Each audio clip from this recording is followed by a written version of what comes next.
बिस्मिल्लाहिर्रहमानिर्रहीम अस्सलामु अलैकुम। पिछले लेक्चर्स में हमने रिस्क और रिटर्न को डिटेल में डिस्कस किया, जिसमें हमने एचपीआर एचपीवाई को डिस्कस किया। फिर रिटर्न के हमने दोनों टाइप्स डिस्कस किए, हिस्टोरिकल रिटर्न और फिर एक्सपेक्टेड रिटर्न को डिस्कस किया। उसके बाद हमने रिस्क को भी डिस्कस किया, स्टैंडर्ड डेविएशन के थ्रू रिस्क को कैसे मेजर करते हैं। उसके बाद हमने रिटर्न के डिटर्मिनेंट्स को भी डिस्कस किया, real risk free rate of return, nominal risk free rate of return और फिर रिस्क प्रीमियम। और इस तरह से हमने ये सारे टॉपिक्स कवर किए हैं।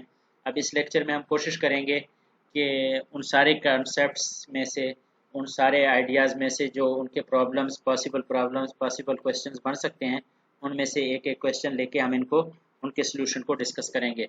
तो स्टार्ट करते हैं एचपीआर से, होल्डिंग पीरियड रिटर्न, और एचपीवाई जिसको हम होल्डिंग पीरियड यील्ड कहते हैं। इनके क्वेश्चंस जो बेसिकली होते हैं वो इस तरह से होते हैं, जैसा कि ये स्टेटमेंट गिवन है, on February 1 you bought 100 share of a stock for $34 a share and a year later you sold it for $39 a share। तो आपने परचेज किया 34 का एक शेयर और फिर उसको बेचा है 39 का, और ऐसे आपने 100 शेयर परचेज किए हैं। During the year you received a cash dividend of $1.5 a share. एक शेयर पे आपको जो मिला है वो $1.5 डिविडेंड मिला है। Compute your HPR and HPY on this stock investment. देखें, एक तो ये है कि उसके परचेजिंग प्राइस है और फिर सेलिंग प्राइस है।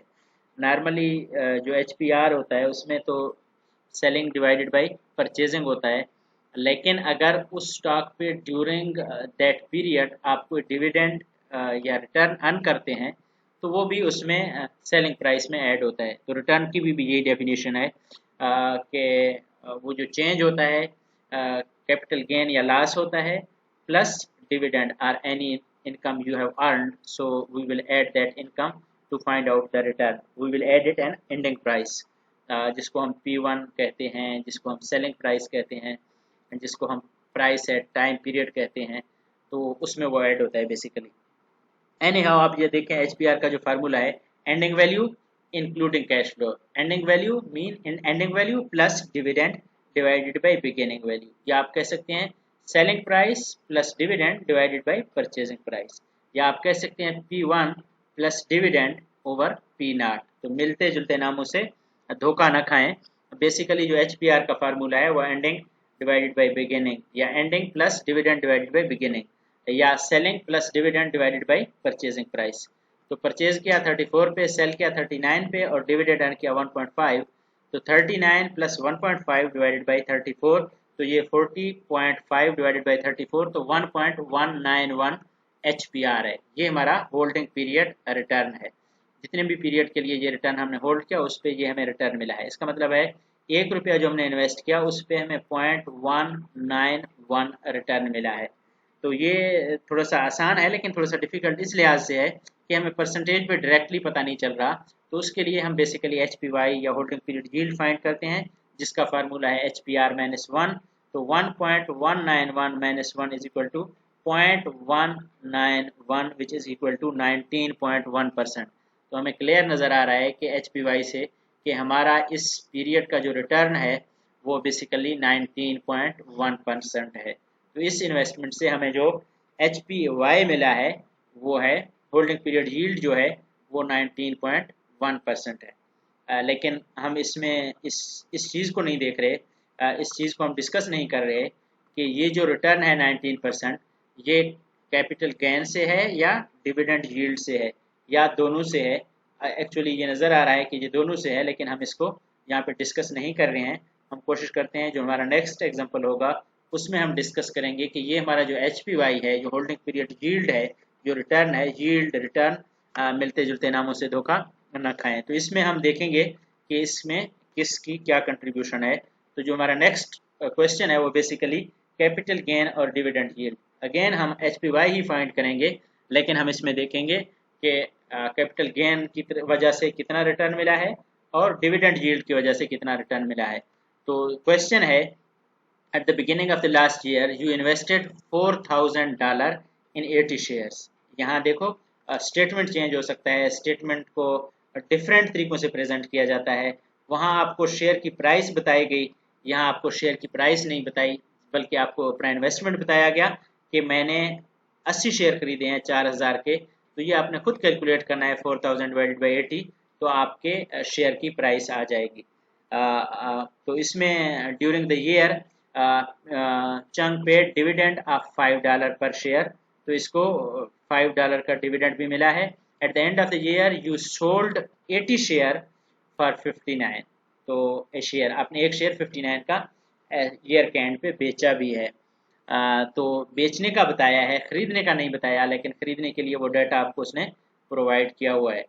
Compute your total HPY on these shares and indicate how much was due to price change, जिसको मैं कैपिटल गेन कह रहा हूँ बार बार, तो price change is basically capital gain है।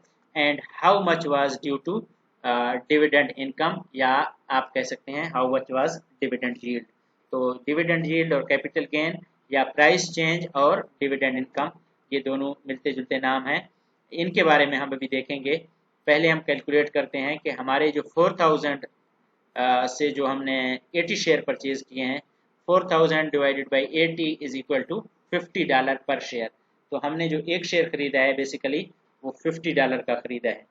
तो हम कैलकुलेट करते हैं एच पी आर में कैलकुलेट करने के लिए हम 80 इंटू 59 क्यों कर रहे हैं, क्योंकि बेसिकली हमने 80 शेयर खरीदे हैं और एक शेयर 80 शेयर हमने खरीदे हैं, हमारे पास हैं, लेकिन हमने एक शेयर बेचा है 59 का। तो 80 इंटू 59 हमारा एंडिंग वैल्यू या सेलिंग वैल्यू आ जाएगा, और प्लस हम जो भी हमारा डिविडेंड यील्ड है या जो पीरियाडिक अर्निंग है उसको भी हम ऐड करते हैं। तो 80 शेयर थे, एक शेयर पे 5 रुपये डिविडेंड मिला है, तो ये दोनों मिलके मल्टीप्लाई करके ये आते हैं 5120 डिवाइडेड बाई 4000। हमने हमारी जो इनिशियल इन्वेस्टमेंट थी वो 4000 थी, और अब जो हमारे इन्वेस्टमेंट की वैल्यू है वो 5120 है, और इसमें 400 हमें डिविडेंड मिला है, और हमारा जो सेलिंग प्राइस है वो 4720 है। तो 4720 प्लस 400 इज इक्वल टू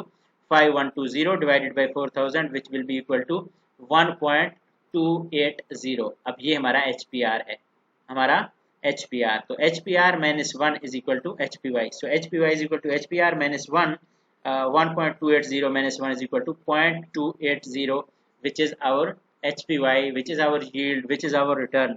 ये रिटर्न हमने अनकर्न किया है। अब इस रिटर्न में पिछले क्वेश्चन में भी हमने नहीं देखा कि ये रिटर्न कहाँ से आया, लेकिन इस क्वेश्चन में स्पेसिफिकली पूछा गया है कि प्राइस चेंज की वजह से कितना रिटर्न है और डिविडेंड की वजह से कितना रिटर्न है। तो कैपिटल गेन या डिविडेंड यील्ड या प्राइस की वजह से कितना चेंज है या डिविडेंड की वजह से कितना चेंज है, तो इसको हम देखते हैं HPR price increase amount. Sir हम अगर प्राइस को सेपरेटली देख लें तो हम देख सकते हैं कि 59 इंटू 80 डिवाइडेड बाई 4000।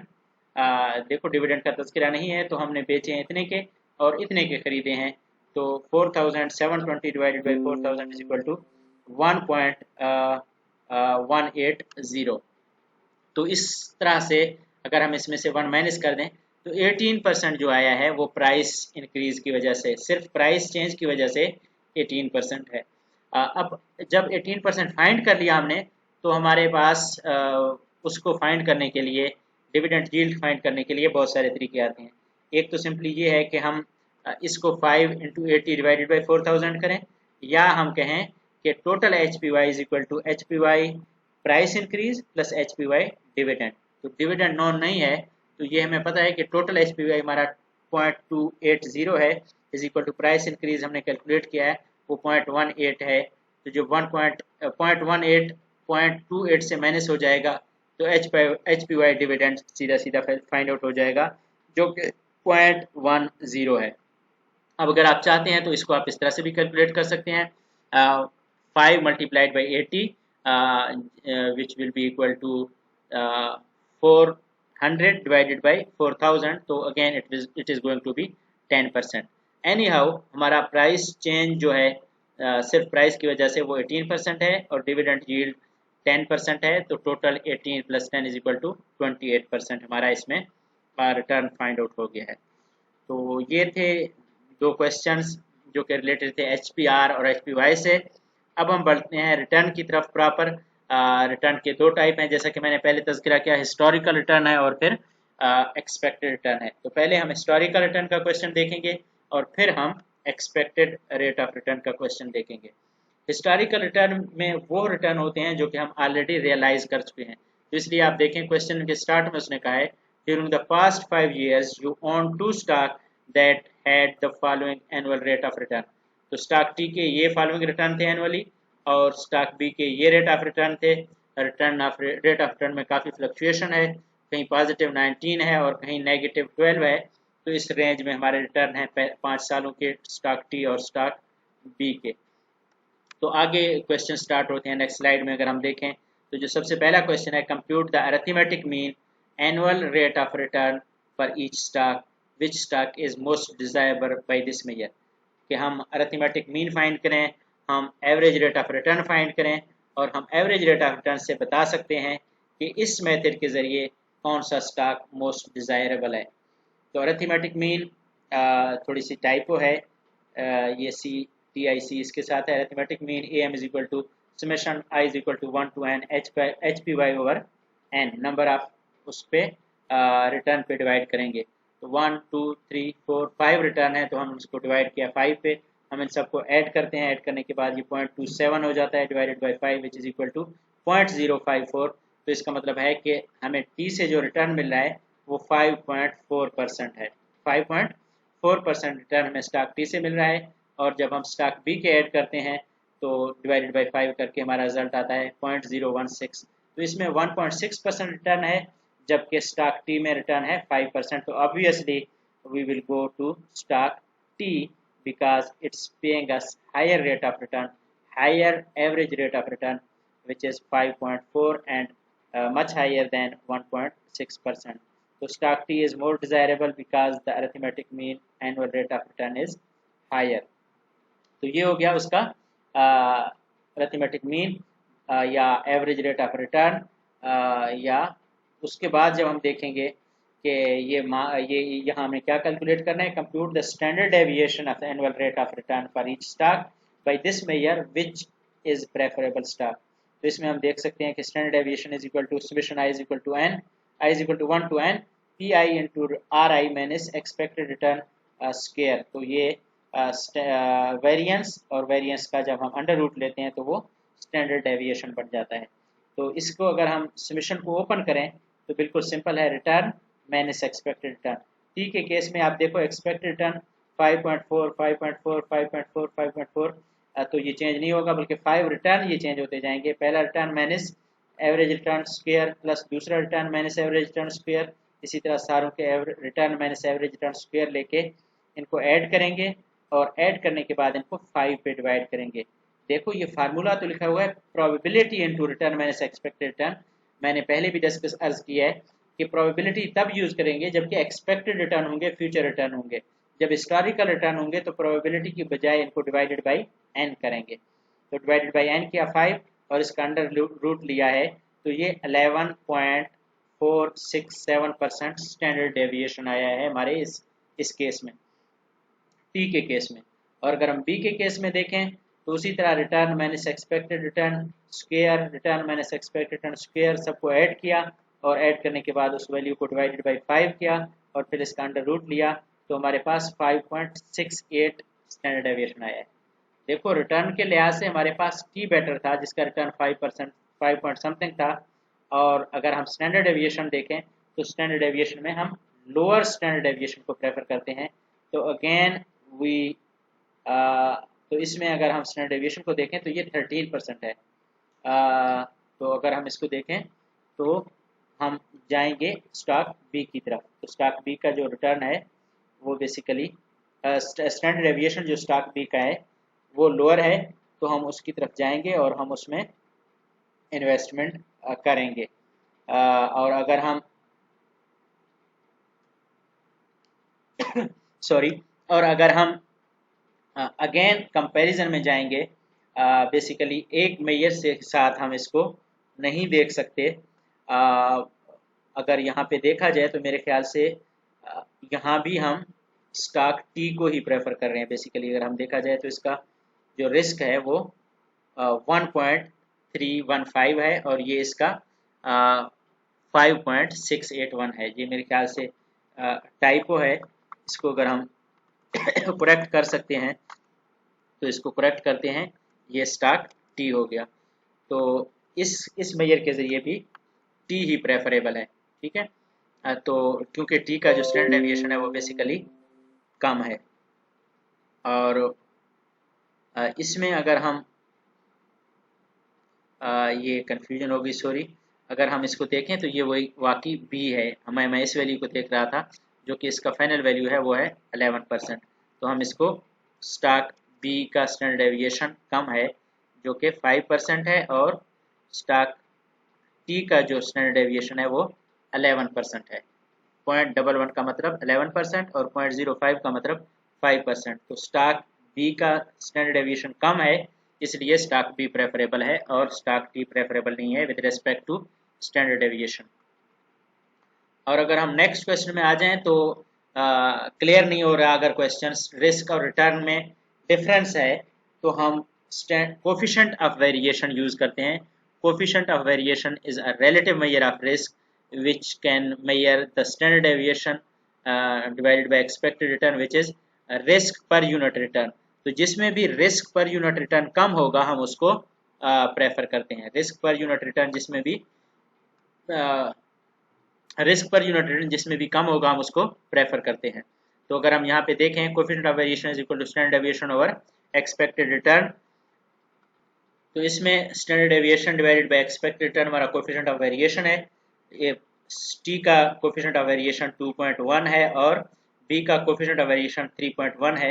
ये रिस्क पर यूनिट रिटर्न है। तो रिस्क इसमें पर यूनिट रिटर्न में रिस्क कम है, इसमें रिस्क पर यूनिट रिटर्न में ज़्यादा है, तो हम टी को प्रेफर करेंगे। टी बेटर है, हम टी की तरफ जाएंगे, हम टी में इन्वेस्टमेंट करेंगे। तो ये हिस्टोरिकल रिटर्न और रिस्क की कैलकुलेशन है। और अब हम मूव करते हैं expected return and risk calculation. तो एक्सपेक्टेड रिटर्न हमेशा फ्यूचर में होता है और फ्यूचर में अनसर्टेनिटी होता है। तो जब अनसर्टेनिटी होती है तो हम उसमें प्रोबेबिलिटी का यूज करते हैं। तो you are considering acquiring share of common stocks in a corporation, your rate of return expectation are as below। तो पॉसिबल रेट ऑफ रिटर्न ये है, ये उनकी प्रोबेबिलिटीज हैं। प्रोबेबिलिटीज का टोटल हमेशा 100 होता है।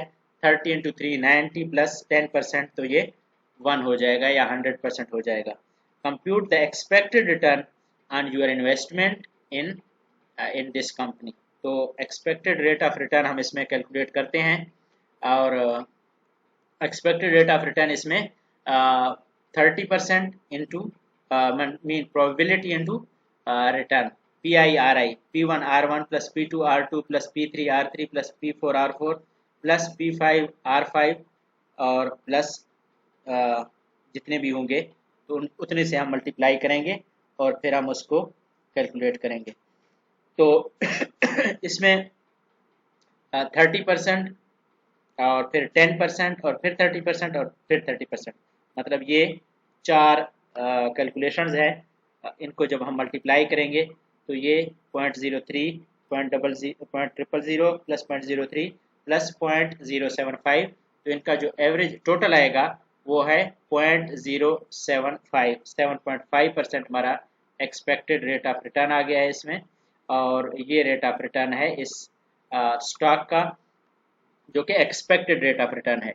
और स्टैंडर्ड डेविएशन के लिए वही सेम प्रैक्टिस रिपीट होगा जो कि हमने लास्ट क्वेश्चन में किया है, और इसमें डिवाइडेड बाय n नहीं होगा बल्कि मल्टीप्लाई बाय प्रोबेबिलिटी होगा। और इस तरह से हम स्टैंडर्ड डेविएशन और फिर coefficient of variation find out करते हैं और हम देखते हैं कि कौन सा स्टॉक बेटर है। यहाँ सिर्फ एक स्टॉक गिवन है और उसका हमने एक्सपेक्टेड रिटर्न फाइंड किया है।